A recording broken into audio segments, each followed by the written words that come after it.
अच्छे होंगे। तो आज हम बात करेंगे कि दूसरे राउंड मतलब पहले राउंड के बाद दूसरे राउंड में अपने हस्बैंड जो है उसको कैसे तैयार करें। काफ़ी ऐसे पुरुष हैं जो काफ़ी अपने दिमाग में टेंशन लेते हैं, व्यापार को लेके, किसी काम को लेके हमेशा टेंस में रहते हैं।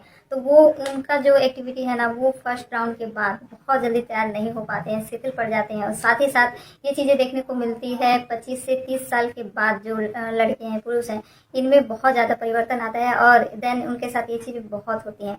और काफ़ी ऐसे ऐसे लोग हैं जो ये सोचते हैं कि मैं बहुत दिन के बाद अपनी वाइफ से मिला हूँ, तो वो लोग इस चीज़ का डिमांड करते हैं कि नहीं, एक ही रात में हम 3 बार 4 बार करें। वैसे नॉर्मल जो कपल होते हैं डेली एक साथ होते हैं, तो उनका डेली ये चीज़ होता रहता है, तो उनका इंटरेस्ट नहीं रहता है ऐसा। लेकिन जो महीने में 1 बार या 2 बार मिलता है, तो वो ये सोचता है, उसका इंटरेस्ट होता है इस चीज़ में, वो भूखा होता है इस चीज़ का।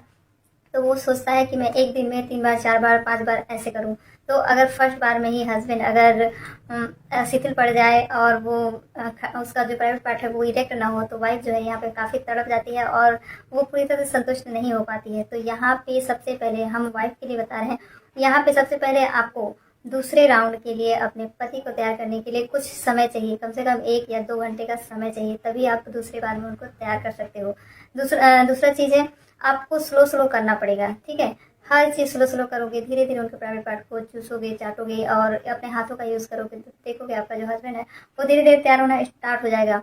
तीसरा चीज़ है, आपको फोर प्ले को इंक्लूड जरूर करना है, जिससे आपका जो प्राइवेट पार्ट है इंपॉर्टेंट चीज़ है। कभी भी आप अपने हस्बैंड को देखो ना कि हाँ वो आपके पास आए हैं और आप देख रहे हो कि वो काफ़ी स्ट्रेस हैं, काफ़ी थके हुए हैं, वो काफ़ी थका थका महसूस कर रहे हैं। ये चीज़ आपको अगर फील होता है तो आप कभी भी इस चीज़ के लिए, इंटीमेट होने के लिए उनसे फोर्स मत कीजिए। नहीं तो ऐसा आपके साथ ऐसा ही होगा कि हाँ एक बार आप इस चीज़ को किए, उसके बाद दोबारा आपके हस्बैंड का मन नहीं होगा। तो यहाँ पे जब आपके जो पार्टनर है वो पूरी तरह से रिलैक्स हों, हैप्पी हों, तो उस टाइम पे अप्रोच कीजिए तो बहुत ही अच्छा होगा।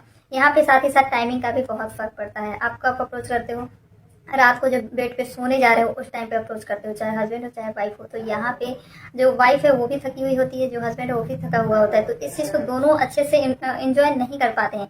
यहाँ पे आपका जो टाइमिंग होना चाहिए वो या तो आधे रात में होना चाहिए या फिर सुबह के समय, अर्ली मॉर्निंग जिसे कहेंगे, उस टाइम पे अगर आप इस चीज़ को करते हो तो बहुत अच्छे से इंजॉय कर पाओगे। जैसे 4 बजे 5 बजे 6 बजे तक अगर आप इस चीज़ को करते हो तो बहुत अच्छे से इंजॉय कर पाओगे। आई होप हमारी बातें समझ में आई होगी, इन्फॉर्मेशन अच्छा लगा होगा। वीडियो अच्छा लगा है तो लाइक शेयर एंड कमेंट कीजिए, आईडी को सब्सक्राइब कीजिए। मिलते हैं ऐसे कुछ और वीडियो के साथ, इन्फॉर्मेशन के साथ। Okay bye. आज हम बात करेंगे सील कैसे तोड़ें इसके ऊपर, ठीक है। जहां भी सील की बात आती है ना, तो लड़कों का जो सोच होता है ना, यही जाता है कि फर्स्ट नाइट हम जब अपनी वाइफ के साथ मिलेंगे, इंटरकोर्स करेंगे, तो उनका ढेर सारा ब्लडिंग होगा, ठीक है। तो वो वर्जिन है, इस टाइप का उनका होता है और वे बहुत ज्यादा खुश भी होते हैं कि हाँ मैंने सील तोड़ा है, मेरी वाइफ का ब्लडिंग हुआ है। और इस चीज को वो अपने फ्रेंड सर्कल में ढिंढोरा पीटते हैं कि हाँ मेरी वाइफ का किसी और के साथ संबंध नहीं था, वो पूरी तरह से वर्जिन है और मैं जब संबंध बनाया तो बहुत ज़्यादा ब्लडिंग हुआ।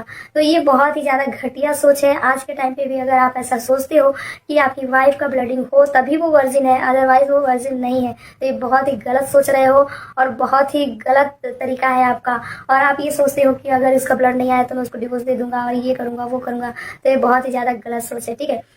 ब्लडिंग होना नहीं होना ये नॉर्मल एक प्रक्रिया है। देखो क्या है, महिला के बॉडी में जो उनका वेजाइना है वहां पे हाइमेन नाम का एक पतला सा झिल्ली होता है, वो किसी भी कारण से टूट सकता है। अगर लड़की बहुत ज्यादा पेड़ों पे चढ़ रही है, दौड़ रही है, साइकिलिंग कर रही है या फिर बाइक में बैठ रही है दोनों साइड पैर करके, तो इस दौरान भी उनका जो हाइमेन है वो टूट सकता है ना। और काफी लड़कियां ये सोचती है मैं बहुत ज्यादा फिंगरिंग करती हूँ तो मेरा जो हाइमेन है वो टूट सकता है या नहीं। तो यहाँ पे ये कोई कंफर्म नहीं है कि हाँ आप फिंगरिंग कर रहे हो तो नहीं टूटेगा या फिर टूट जाएगा।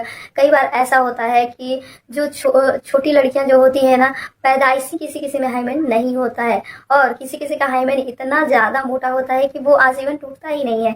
तो इससे कोई ये प्रूफ नहीं कर सकते हो आप कि उसका हाइमेन अगर टूटेगा तो ब्लडिंग होगी और फिर वो वर्जिन है। तो यहाँ से आप कोई भी मतलब प्रूफ नहीं कर सकते हो, डॉक्टर भी इसका मतलब प्रूफ नहीं दे सकते हैं लिखित तौर पे कि हाँ ऐसा कोई चीज है। यहाँ पे प्रूफ वही दे सकता है जो ये चीज किया है। आपकी वाइफ अगर वो बताएगी तो वही बता पाएगी और उसको आपको विश्वास करना पड़ेगा। या फिर कोई लड़की पहले से प्रेग्नेंट है तो आप ये कह सकते हो कि वर्जिन नहीं है, ठीक है। तो इस तरीके से आप जान सकते हो। लेकिन आपको पहले के में क्या हुआ क्या नहीं हुआ इस सब चीज़ों को छोड़ के जो आपकी पार्टनर बनी है, जिससे शादी हुई है, तो उसको आपको एक्सेप्ट करना चाहिए, ब्लडिंग हो या ना हो, ठीक है।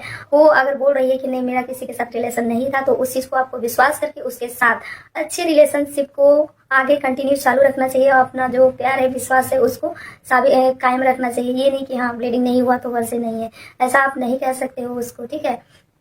हाइमन जो होता है बहुत ही ज़्यादा पतला है, वो कुछ भी किसी भी कारण से टूट सकता है, और जब वो टूट जाता है तो फिर ये हो ही नहीं सकता है कि उसमें से ब्लडिंग आए या ना आए। तो ये सारा डाउट आप खत्म करो। ये पहले के ज़माने में होता था, जब लड़कियों की शादी 15-16 साल की एज में होता था, उस दौरान ज़बरदस्ती आप वहाँ पे ये सब चीज़ें करोगे तो ब्लडिंग तो होगी ही, क्योंकि वो उस लायक डेवलप नहीं हुआ है ना। जब वो मतलब शारीरिक संबंध बना पाए तो वहाँ पे ब्लडिंग होती थी, और लोगों का सोच वैसा ही बना चला आ रहा है। आई होप आप लोगों को ये इन्फॉर्मेशन समझ में आया होगा। वीडियो अच्छा लगा होगा तो लाइक शेयर कमेंट कीजिए, आईडी को सब्सक्राइब कीजिए। मिलते हैं ऐसी कुछ और वीडियो के साथ।